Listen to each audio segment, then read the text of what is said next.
कांग्रेस ने भारतीय सेना के उप प्रमुख लेफ्टिनेंट राहुल आर सिंह के उस बयान पर अब प्रतिक्रिया दी है जिसमें उन्होंने कहा था कि चीन ने भारतीय सैन्य संपत्तियों का लाइव डाटा पाकिस्तान के साथ साझा किया और तुर्की ने पाकिस्तान को ड्रोन मुहैया करवाए।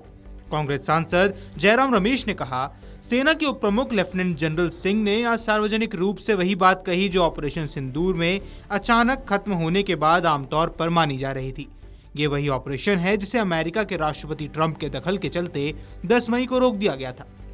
रमेश ने आगे कहा कि लेफ्टिनेंट जनरल सिंह ने जो कहा वह उसी चिंता को सार्वजनिक रूप से सामने लाता है कि हम वास्तव में पाकिस्तान से नहीं बल्कि चीन से लड़ रहे थे। चीन पाकिस्तान की वायुसेना को असाधारण स्तर तक नियंत्रित कर रहा था। यह खुलासा उतना ही महत्वपूर्ण है जितना चीफ ऑफ डिफेंस स्टाफ की ओर से सिंगापुर में किया गया। यही कारण है कि कांग्रेस पार्टी लगातार ये मांग कर रही है कि संसद में चीन की ओर से हमारे सामने खड़ी की जा रही रणनीतिक, आर्थिक और कूटनीतिक चुनौतियों पर चर्चा की जाए। उन्होंने आगे कहा कि चीन ने की पाकिस्तान की वायुसेना को अपने नियंत्रण में नहीं लिया है, बल्कि अब वह पाकिस्तान और बांग्लादेश के साथ त्रिपक्षीय बैठकें कर रहा है। हमारे व्यापार घाटे के आंकड़े रिकॉर्ड स्तर पर पहुंच गए हैं और अब जबकि संसद का सत्र 21 जुलाई से शुरू हो रहा है, उसके 4 दिनों के लिए बढ़ाया भी गया है। हमें उम्मीद है कि चीन से जुड़े राजनीतिक, रणनीतिक, आर्थिक और भू राजनीतिक चुनौतियों पर चर्चा करने का अवसर जरूर मिलेगा।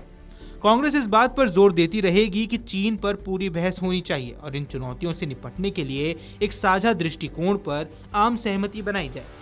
कांग्रेस सांसद ने कहा कि पाकिस्तान एक चुनौती है जिसे चीन का समर्थन हासिल है। अमेरिका भी एक अलग तरीके की चुनौती है, लेकिन वह अलग श्रेणी में आता है। हम लगातार ये मांग करते रहेंगे और संसद में इसी विषय पर चर्चा की मांग करेंगे, चाहे वे सीडीएस जनरल चौहान के बयान हो, इंडोनेशिया में रक्षा अधिकारी के खुलासे हो या आज नई दिल्ली में लेफ्टिनेंट जनरल राहुल सिंह द्वारा की गई बातें। वहीं संसद सत्र से पहले 19 जुलाई को होने वाली सर्वदलीय बैठक पर कांग्रेस सांसद जयराम रमेश ने कहा कि सर्वदलीय बैठक एक औपचारिकता भर होती है, इसमें कुछ खास नहीं होता। रक्षा मंत्री राजनाथ सिंह और संसदीय कार्य मंत्री आते हैं। जेपी नड्डा राज्यसभा में नेता होने के नाते शामिल होते हैं। हम करीब 1.5 घंटे तक एक औपचारिक और निरर्थक चर्चा करते हैं, फिर चाय पीते हैं और चले जाते हैं, क्योंकि असली एजेंडा तय करने वाले लोग इन बैठकों में मौजूद ही नहीं होते। इसलिए ये बैठकें केवल एक औपचारिकता होती हैं। मुझे ज्यादा उम्मीद नहीं है। उन्होंने आगे कहा कि कांग्रेस पार्टी इस पर जोर दे रही है कि हमें ये चर्चा जरूर करनी चाहिए कि पहलगाम के बाद क्या हुआ, क्यों हुआ और आज तक आतंकियों को सजा क्यों नहीं मिली। हम राष्ट्रपति डोनाल्ड ट्रंप से उस दावे पर भी चर्चा की मांग करेंगे जिसमें उन्होंने ऑपरेशन सिंदूर को रोकने की बात कही। जब तक संसद का सत्र शुरू होगा तब तक शायद अमेरिका के साथ कोई व्यापारिक समझौता भी हो जाए। हम उस पर भी चर्चा करना चाहेंगे, लेकिन हमारे लिए सबसे महत्वपूर्ण विषय चीन ही रहेगा। गौरतलब है कि भारतीय सेना के उप सेना प्रमुख lieutenant general Rahul R Singh ने ऑपरेशन सिंदूर के दौरान चीन, पाकिस्तान और तुर्की के गठबंधन को बेनकाब किया। उन्होंने कहा कि इस अभियान में हमने एक सीमा पर जंग लड़ते हुए 3 विरोधियों को शिकस्त दी। उन्होंने कहा कि इस अभियान के जरिए देश के शीर्ष नेतृत्व ने भी पड़ोसी समेत सभी को साफ रणनीतिक संदेश दिया कि अब पहले की तरह आतंकवादी कृत्यों को सहन नहीं किया जाएगा। फिक्की द्वारा आयोजित न्यू एज मिलिट्री टेक्नोलॉजीज कार्यक्रम में बोलते हुए उन्होंने कहा कि जब डीजीएम स्तर की वार्ता चल रही थी तो पाकिस्तान को चीन से हमारे महत्वपूर्ण वेक्टरों के लाइव अपडेट मिल रहे थे।